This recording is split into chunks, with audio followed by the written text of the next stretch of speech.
Good morning, welcome back to my channel Shobhana Biplab. সকলকে জানাই স্বাগত। আজকে সকাল 8টার সময় ব্লগটা স্টার্ট করলাম।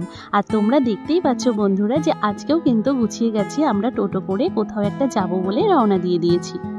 হ্যাঁ বন্ধুরা, তোমরা পুরো ব্লগটি ফার্স্ট টু লাস্ট এন্ড অবধি দেখতে থাকো, তাহলে জানতে পারবে যে আমরা কোথায় যাচ্ছি। আশা করছি আজকের ব্লগটা কিন্তু তোমাদের খুব ভালো লাগবে। আর হ্যাঁ, আজকে কিন্তু মিষ্টির বাবা প্রথম থেকেই আমাদের সঙ্গে নেই। মিষ্টির বাবা বাড়ির থেকে যাবে। টোটো করে চাঁদপাড়ায় যাওয়ার পথে রাস্তা থেকে আমার বাবা মিষ্টি নিয়ে নিল, আমরা যেখানে যাচ্ছি সেখানে গিয়ে খাবো বলে। এদিকে দেখো মিষ্টির রাগ হয়েছে। মিষ্টির দিকে প্রথমে ভিডিওটা করতে বলেছে, ওর দিকে না করে বাবার দিকে করেছি বলে ও রাগ করে বসে আছে। মা যতবার বলছে এদিকে তাকাতে, ও তাকাবেই না। আর যদিও তাকাচ্ছে চশমাতে, তোমরা হয়তো বুঝতে পারছো না, ও অন্য দিকে তাকিয়ে রয়েছে, মানে নিজের ঘ্যাম নিয়ে, মানে এত দুষ্টু না। আমরা চাঁদপাড়া গিয়ে টিকিট কেটে সোজা উঠে পড়লাম ট্রেনে। বাবা মা এক সাইডে বসেছে, আমি আর মিষ্টি এক সাইডে বসেছি। তোমাদেরকে আগেই বললাম মিষ্টির বাবা বাড়ি থেকে যাবে, সেই জন্য মিষ্টির বাবা হাবড়া থেকে হাবড়া লোকাল ধরে, ওর ট্রেনটাও সবে ছেড়েছে, তার পরপরই আমাদের ট্রেনটা ছেড়েছে। আমরা বিধাননগর স্টেশনে নেমে পড়েছি। নেমে স্টেশনের উপরে একটা মন্দির দেখতে পেয়ে মিষ্টি আমার কাছ থেকে টাকা চেয়ে নিয়ে ঠাকুরকে টাকা দিল, আর ঠাকুরকে প্রণাম করলো। আমরাও একটু প্রণাম করে নিলাম। পরপরই মিষ্টির বাবা চলে আসলো, আর মিষ্টির বাবা একটু আগেই পৌঁছেছে, পরপরই আমাদের ট্রেনটাও ঢুকে গেছে। মিষ্টি তো দেখে খুব খুশি, তোমরা দেখতেই পেলে। ওর বাবার কোলে উঠে বসেছে, ওর বাবা ছুটে এসে ওকে কোলে নিয়ে নিল। মিষ্টির বাবার সঙ্গে দেখা হওয়ার আগ পর্যন্ত কিন্তু আমার ফোনেই ভিডিও হয়েছিল। যেই ওর সঙ্গে দেখা হয়েছে তারপর থেকে কিন্তু মিষ্টির বাবার ফোনেই ভিডিও করা হচ্ছে। আমরা মেন রোডে চলে এসেছি। মেন রোডে এসে এখান থেকে এবার বাস ধরে নেব। বাস ধরে সোজা আমরা যেখানে যাওয়ার সেই গন্তব্যস্থলে যাব। আমরা অনেকক্ষণ দাঁড়িয়েছিলাম, বাসে প্রচুর ভিড় ছিল, আর ওই পেছন দিক থেকেই আর কি লোক উঠে আসছিল, ওই জন্য আমরা সামনের দিকে জায়গা মোটেই পাচ্ছিলাম না। তারপরে অনেকক্ষণ পরে আমরা হেঁটে হেঁটে আবার পেছন দিকে গিয়ে ওখান থেকে বাস ধরে এই দেখো সোজা চলে এসেছি আমরা যেখানে যাব বলে, প্রায় কাছাকাছি। এবার আমরা নিচ দিয়ে রাস্তা আর কি নিচ দিয়ে নেমে তারপরে আমরা সেই জায়গাতে যাব। আমরা যে জায়গায় যাব বলে তোমাদেরকে বলছি, যারা আগে গেছো তারা নিশ্চয়ই আইডিয়া করতে পারছো যে আমরা কোথায় যাচ্ছি। আর যারা জানো না তারা অপেক্ষা করো, অবশ্যই তা খুব তাড়াতাড়ি বলছি। যেসব বন্ধুরা আমার পরিবারে আজকে প্রথম, তাদের যদি আমাদের ভিডিও ভালো লাগে অবশ্যই করে আমাদের চ্যানেলটি সাবস্ক্রাইব করে দিও, আর পাশে থাকা বেল আইকনটি টিপে নোটিফিকেশন অল করে দিও, তাহলে প্রত্যেকটি ভিডিও কিন্তু সবার আগে তোমাদের কাছে পৌঁছে যাবে। আর তোমরা কিন্তু লাইক কমেন্ট শেয়ার করতে ভুলো না বন্ধুরা। আমার বাবার পিঠে যে ব্যাগটা দেখছো, ব্যাগটা কিন্তু প্রচুর ভার, তবুও উনি না দেবে জামাইকে, না দেবে আমাকে। আমি কতবার বললাম আমাকে দাও, আমাকে দিলই না, বলছে তুই পারবি না। এদিকে উনি বয়স্ক মানুষ, উনি ঠিক পারবে। আর জামাইকে বলল মিষ্টিকে ধরতে, ওকে সামলাও, আমি ব্যাগ সামলাচ্ছি। তারপরে অনেকক্ষণ পর বলার পর তারপরে মিষ্টির বাবাকে ব্যাগটা দিল, তাও আমরা যেখানে যাচ্ছি কাছাকাছি পৌঁছে যাওয়ার একটু আগে। আসলে কি বলতো, আগের দিন আমরা যখন চিড়িয়াখানায় গেছিলাম তখন অনেকগুলো ব্যাগ হয়েছিল এবং নিতেও অসুবিধা হচ্ছিল, তাই বাবা বলেছিল একটা ব্যাগ করলে ভালো হয়, একটা ব্যাগেই সব ধরে যাবে। কিন্তু একটা ব্যাগ করলে তো স্বাভাবিক ভারী তো হবেই। এই দেখো বন্ধুরা, আমরা কিন্তু মেন গেট দিয়ে ঢুকেও পড়েছি। আর যারা আগে গেছো তারা তো গেস করতে পারছো যে আমরা কোথায় গেছি। আর যারা যাওনি তাদেরকে বলেই দিই, আমরা কিন্তু সায়েন্স সিটি চলে গেছি। আমি তো গেট দিয়ে ঢুকেই ওখানকার পরিবেশটা দেখে একেবারে পুরো মুগ্ধ হয়ে গেছি। এত বড় শহরের মধ্যে এতটা জায়গা নিয়ে এত সুন্দর প্রাকৃতিক পরিবেশ, দেখে একেবারে মুগ্ধ হয়ে যাওয়ার মতো। খুব খুব সুন্দর জায়গা। আমরা প্রথমে ঢুকেই একটা জায়গা দেখে নিয়েছিলাম, সেখানে বসে সবাই মিলে খাওয়া দাওয়া করব বলে। তারপরে আমরা সবাই মিলে খাওয়া দাওয়া করে নিলাম। আসলে কি বলতো, আজকে সকাল থেকে এই পর্যন্ত আমরা কেউ কিছুই খাইনি, ওই জন্য প্রচুর খিদে পেয়ে গেছিলো। আর যখন আমরা ঘুরতে ঘুরতে কিন্তু আর খাওয়ার সময়টা আমাদের হবে না, ওই জন্য ভাবলাম আমরা সবাই খাওয়া দাওয়া করেই আমরা ভেতরে ঢুকবো। খাওয়া দাওয়া করার পরে সবাই শীতের জিনিসগুলো সবাই খুলে ফেললাম। ওখানে তো প্রচুর গরম, আমাদের গ্রামের মতো তো অত ঠান্ডা না। আর অবশ্যই একটু বেলাও হয়েছিল। মিষ্টিকে ড্রেস চেঞ্জ করে দিলাম। সকালের ড্রেসটা পরে থাকলে ওর গরম লাগবে, ওই জন্য আরেকটি ড্রেস পরিয়ে দিলাম।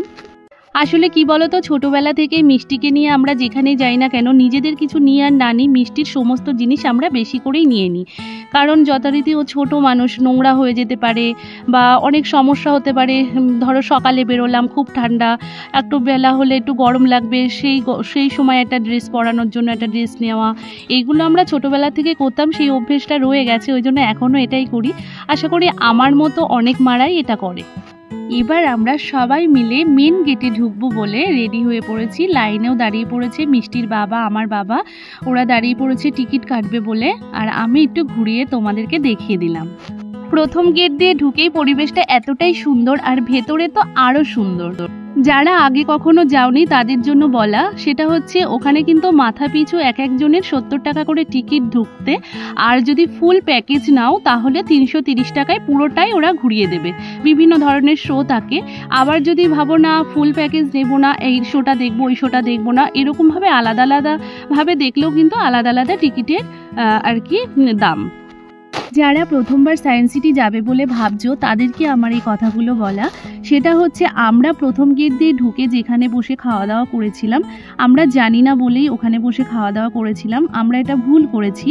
আমরা যদি প্রথমে টিকিট কেটে ভেতরে ঢুকে যেতাম, ভেতরে কিন্তু অনেক জায়গা আছে বসে খাওয়ার জন্য এবং বসে বিশ্রামও নেওয়ার জন্য। খুব সুন্দর সুন্দর পরিবেশ, খুব সুন্দর সুন্দর জায়গা আছে, সেটা আমরা জানতাম না বলেই ওই জন্য আমরা বাইরে থেকে খাওয়া দাওয়া করে ঢুকেছি। আর প্রথম থেকে ঢুকলে কি হয়, অনেক কিছু দেখা যায় ভালোভাবে এবং বাচ্চারা খেলতে পারে। বাচ্চাদের খেলার প্রচুর প্রচুর জিনিস আছে। যাই হোক, দ্বিতীয়বার গেলে আর এই প্রবলেমটা হবে না। প্রথমবার গেলে সব কিছুর ক্ষেত্রে, সব জায়গার ক্ষেত্রেই এই সমস্যাগুলো সবার জন্যই হয়, কিন্তু যারা জেনে বুঝে যায় তাদের হয়তো হয় না। ওই জন্য যারা আগে যাওনি, প্রথমবার যাবে, আমরা যথারীতি গেছি তাই তোমাদেরকে বলে দিলাম, যাতে তোমাদের প্রথমবার গেলেও এই প্রবলেমগুলো না হয়, তোমরা যেন এই সুবিধাগুলো পাও। আর এদিকে দেখো বন্ধুরা, আমার বাবা বাচ্চাদের এই খেলনার উপরে উঠে পড়েছে। বাবা বলছে বাবার নাকি হাতের ম্যাসেজ হচ্ছে ভালো।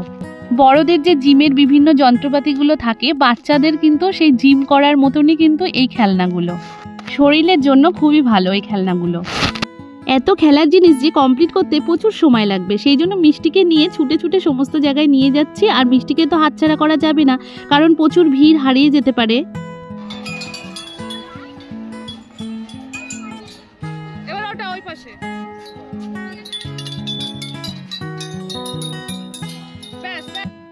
এই ধরনের খেলনা খেললেই যে শরীরের পক্ষে ভালো বা এক্সারসাইজ তা নয়, খেলাধুলা করা মানেই হচ্ছে শরীরের এক্সারসাইজ। আমরা প্রচুর ভুল করে ফেলেছি, তোমরা দেখলেই তো বুঝতে পারছো কত ধরনের খেলার জিনিস। আমরা যদি প্রথমেই ভেতরে ঢুকে যেতাম তাহলে মিষ্টি কিন্তু ধীরে ধীরে সমস্ত জায়গা যেতে পারতো এবং ভালোভাবে সব কিছু করতে পারতো। যেটা আমরা এখন তাড়াহুড়ো করে করছি সেটা ধীরে ধীরে করতে পারতো। চিড়িয়াখানার মতো এখানেও কিন্তু প্রথমবার যাওয়া। ছোটবেলা থেকে কলকাতাতে যখন গাড়ি করে কোথাও দরকারে যেতাম, কোথাও ঘুরতে যেতাম, তখন দূর থেকে কিন্তু এই সায়েন্স সিটিটা দেখেছি, কিন্তু কখনো যাওয়া হয়নি। অনেক স্বপ্ন ছিল ছোটবেলা থেকে কোনো এক সময় যাব, তা সেই স্বপ্নটা কিন্তু চিড়িয়াখানার মতনই বুড়ো বয়সেই পূর্ণ হলো। যাই হোক, পূর্ণ তো হলো, ভালোই লেগেছিল গিয়ে। ছোটবেলায় যথারীতি যাওয়া হয়নি, ছোটবেলার জিনিসগুলোতে, যে জিনিসগুলোতে ছোটরা চড়ে সেগুলোতে চড়া হয়নি, তাই বুড়ো বয়সেই কিন্তু তোমরা প্রথমে দেখতে পেলে, আমিও কিন্তু একটু চড়ে নিলাম। এত কিছু খেলনা দেখে মিষ্টি তো আনন্দে আত্মহারা, একেবারে পাগলের মতো করছে, ছুটে ছুটে বেড়াচ্ছে, ওকে ধরে রাখাই যাচ্ছে না। আর আমি আর মিষ্টির বাবা তো ওর পেছনে ছুটে ছুটে পাগল হয়ে যাচ্ছিলাম। এত এত খেলার জিনিস যে মিষ্টির বাবার কষ্ট হয়ে যাচ্ছিল বলে লাস্টে বলছিল কিছু কিছু খেলনা বাদ দিয়ে দেওয়া হোক। আমি তখন বললাম যে না থাক, ও সব কিছু দেখতে চাইছে, চড়তে চাইছে, সব কিছু দেখে নিক, চড়ে নিক, কারণ হচ্ছে এসেছি যখন সব কিছু ঘুরে নিক। মেন কথা, ওর তো কোনো কষ্ট হচ্ছে না, ও তো দিব্যি আনন্দ করে সবকিছু চড়ছে, সবকিছু দেখছে, তাহলে আমাদের কি? তোমার তো একা কষ্ট হচ্ছে না, আমারও তো কষ্ট হচ্ছে, আমিও তো মিষ্টিকে নিয়ে ছুটে ছুটে বেড়াচ্ছি, তাই না? একবার এদিক একবার ওদিক। এত খেলার জিনিস যে ও এক জায়গায় স্থির থাকছে না, একটা জায়গায় করতে করতে আরেকটা জায়গায় চোখ পড়লো, ব্যাস হেঁটে না ছুটে ছুটে চলে যাচ্ছে। আর আগে একবার বললাম যে ওকে তো হাত ছেড়ে দেওয়া যাবে না একেবারে, কারণ প্রচুর ভিড়, কোথায় হারিয়ে যাবে। আর সায়েন্স সিটিতে যা যা খেলনা আছে বেশিরভাগ ক্ষেত্রে সব বুদ্ধির খেলা। আর তোমাদেরকে কিন্তু মাঝে মাঝে ভিডিওর মধ্যে বড় বড় বিল্ডিংগুলো দেখাচ্ছি, ওগুলোর ভেতরে কিন্তু বিভিন্ন কিছু দেখার আছে এবং বিভিন্ন কিছু শো হয় ওর ভেতরে। এটা একটা মজার খেলা। এখানে হচ্ছে বাটকারা আছে, 50 কেজি, 20 কেজি, 30 কেজি এরকম বাটকারা আছে। এবার সেগুলো বাচ্চারা তুলতে পারে কিনা, কার কতটা ক্ষমতা, সেরকমই ধরনের একটা খেলনা। কিন্তু মিষ্টি কিন্তু ঠিক ওটা কমপ্লিট করতে পেরেছে। মিষ্টি একটু দোলনা চড়ে নিল। দোলনা কিন্তু প্রথম থেকেই চড়তে চাইছিল, কিন্তু মিষ্টির বাবা বলছে অন্যান্য খেলনাগুলো খেলে নে, দোলনা তো বাড়িতেও চড়তে পারবি। রোদ্দুরের এত তাপ, অনেকটা ঘোরাঘুরি করার পর আমি একটু বটগাছের নিচে এসে বসেছিলাম। এখানটায় এসে এত ভালো লাগছিল, বেশ ঠান্ডা পরিবেশটা। মিষ্টিকে নিয়ে মিষ্টির বাবাকে ডাকছিলাম, কিন্তু মিষ্টি তো আসতেই দেবে না। মিষ্টি সেই খেলনা খেলেই যাচ্ছে, ওই জন্য মিষ্টির বাবা আর আসেনি। পরপর দেখো আরও 4-5 রকম খেলনা ছিল, সেগুলোও খেলেছে। আমি কিছুক্ষণ বসে থাকার পর মিষ্টির বাবাকে মিষ্টিকে ডেকে নিয়ে এসেছি। এইখানে একটা বিল্ডিংয়ে সুন্দর শো হচ্ছে, দেখবো বলে। তার মধ্যেও দেখো এই খেলনাটা বাকি ছিল, এটাও কমপ্লিট করে তাই ছাড়বে। এই দেখো, যাই হোক, এটা কমপ্লিট করার পরেই আমরা শো দেখবো বলে এই বিল্ডিংটাতে চলে গেলাম। গিয়ে মিষ্টির বাবা লাইন দিয়ে টিকিট কেটে নিচ্ছে। তারপরে আমরা সবাই মিলে লাইন দিয়ে দাঁড়িয়েছিলাম, কিন্তু আমরা যে শোটা দেখবো বলে লাইন দিয়ে দাঁড়িয়েছিলাম সেই শোটা ওখানে না। তারপরে অনেকক্ষণ পর একজন বলল যে তোমাদের 1 ফ্লোরে তোমাদের যে টিকিটটা কেটেছো। তারপরে আমরা 1 ফ্লোরে উঠলাম। 1 ফ্লোরে উঠে আমরা অনেক কিছু দেখার জিনিস ছিল, সেগুলো দেখলাম। দেখে তারপরে কিন্তু আমরা যখন শোটা শুরু হয়েছিল তখন আমরা শোটা দেখতে গেছিলাম। খুব ভালো ভালো দেখার জিনিস আছে, শেখার জিনিস আছে। আমরা পুরোটাই ভালো করে ঘুরে ঘুরে দেখলাম, মিষ্টিকে দেখালাম, ও যতটুকু বোঝে ওকে বোঝালাম। তোমরাও দেখতে থাকো।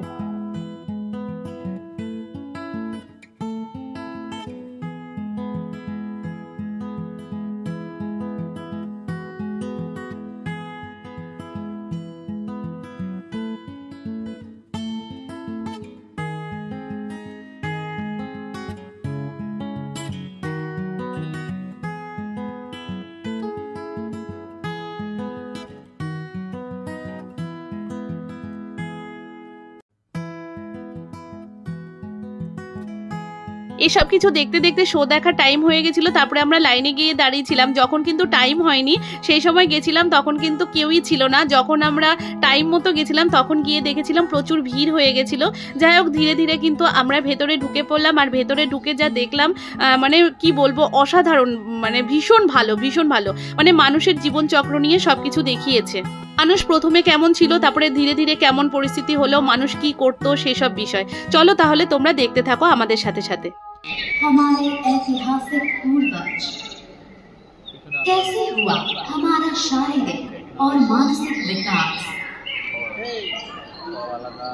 ये हमारी कहानी है, मानव विकास की अद्भुत कहानी।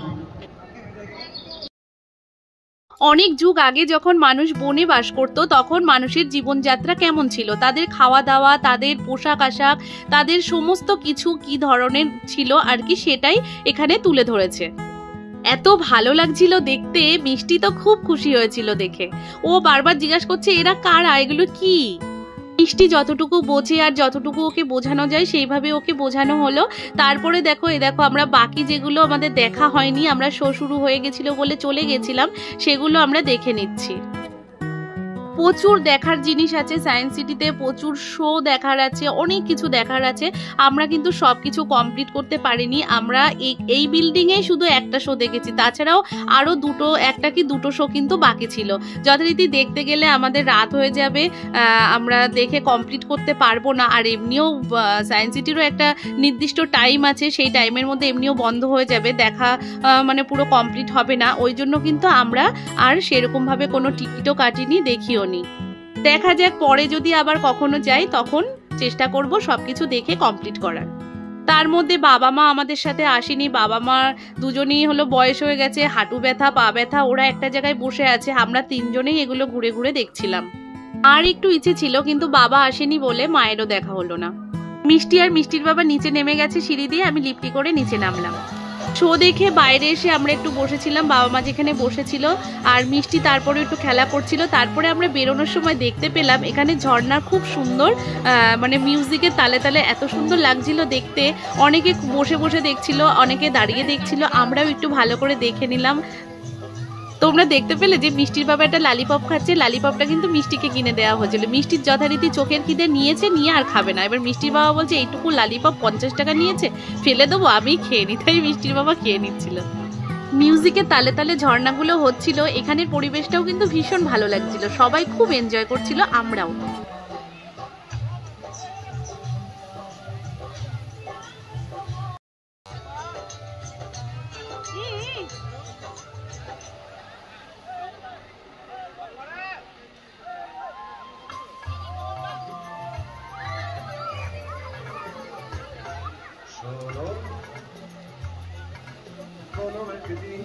এবার আমরা বাইরের দিকে বেরিয়ে পড়ছি। এখান থেকে বাস ধরে আবার শিয়ালদা যেতে হবে, শিয়ালদা থেকে ট্রেন ধরবো সেই জন্য, কারণ তোমরা তো সবাই জানো যে বনগাঁ লোকালে প্রচুর ভিড় হয়।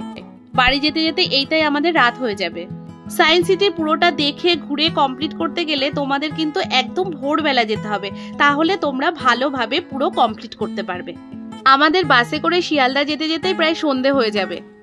আমরা সায়েন্স সিটি 24শে ডিসেম্বর গেছিলাম, 25শে ডিসেম্বর যথারীতি বড়দিন ছিল, তাই সারা কলকাতাতে লাইটিং এ সেজে উঠেছিল। আর এই দেখো বন্ধুরা, আমরা কিন্তু শিয়ালদা থেকে ট্রেনে উঠে পড়েছি। মিষ্টির বাবা আর আমার বাবা জেন্টসে উঠেছে, আমি আর আমার মা আর মিষ্টি লেডিসে উঠেছি।